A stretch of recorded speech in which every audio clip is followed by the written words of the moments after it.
देश के प्रमुख न्यायाधीश बी.आर. गवई ने अपने कार्यकाल के अंतिम दिनों में एक ऐसा बयान दिया है जिसने आरक्षण व्यवस्था पर नई बहस छेड़ दी है।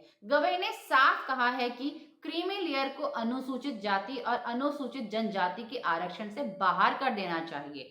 उन्होंने उदाहरण देते हुए कहा है, एक आईएएस अधिकारी का बेटा और एक गरीब खेत किसानी का बेटा बराबर नहीं हो सकते हैं अगर हम दोनों को समान मानेंगे। गवई ने साफ कहा है कि क्रीमी लेयर और अनुसूचित जाति और अनुसूचित जनजाति के आरक्षण से बाहर किया जाना चाहिए। उन्होंने उदाहरण देते हुए कहा है, एक आईएएस अधिकारी का बेटा और एक गरीब खेती मजदूर का बेटा बराबर नहीं हो सकते हैं। अगर हम दोनों को समान मानेंगे तो असमानता और गहराई होगी। गवई ने अपने फैसलों का बचाव करते हुए कहा है कि उन्होंने सुप्रीम कोर्ट के इंदिरा साहनी केस के गवई ने अपने फैसले का बचाव करते हुए कहा है कि उन्होंने सुप्रीम कोर्ट के इंदिरा साहनी केस में दिए गए सिद्धांत को एससी एसटी पर भी लागू करने की बात कही थी। हालांकि इस पर उन्हें अपने ही समुदाय से आलोचना भी झेलनी पड़ी थी, लेकिन उन्होंने दोहराया है कि मैं अब भी मानता हूं कि यह सही है।